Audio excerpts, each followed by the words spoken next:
It's time to show our brains some love, cause Everybody experiences some cognitive decline with aging, but what people don't know is that there are dietary and lifestyle things that they could maximize early to prevent this cognitive decline. so to learn how to protect our noggins, we turn to founder of Revitalize Medical Group, Dr. Tara Scott.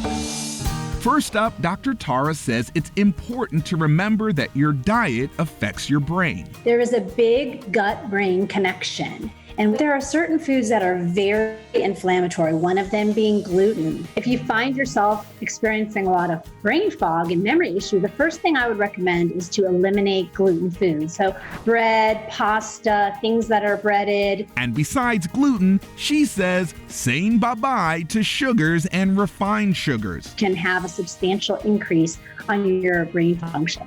She says improving our metabolic process by doing an overnight fast can help as well. So after dinner, Dr. Tara says wait 12 to 14 hours till your next meal. It has been shown to improve cognitive impairment.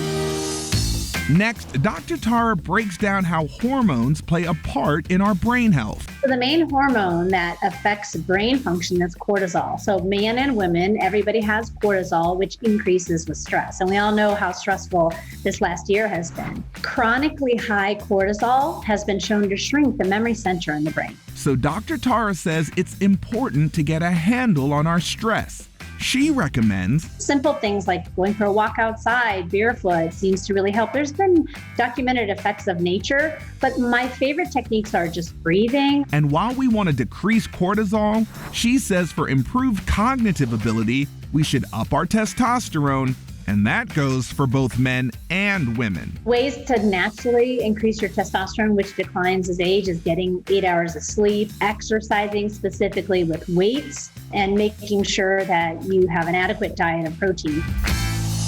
Finally, Dr. Tara says for us to get moving and increase our physical activity. So we always think of exercising for our heart and for cardiovascular prevention, but what people don't realize is another really important reason to maintain a physical activity is your brain. For brain, we concentrate both on the cardiovascular exercise, but strength training as well. It's helpful for maintaining healthy testosterone. She recommends we do Strength training at least twice a week and cardiovascular training 3 times a week. High intensity interval training seems to be what's been proven to show really increased bursts of heart rate and blood flow to the brain. keeping our brains in tip-top shape is what's on the top of the list.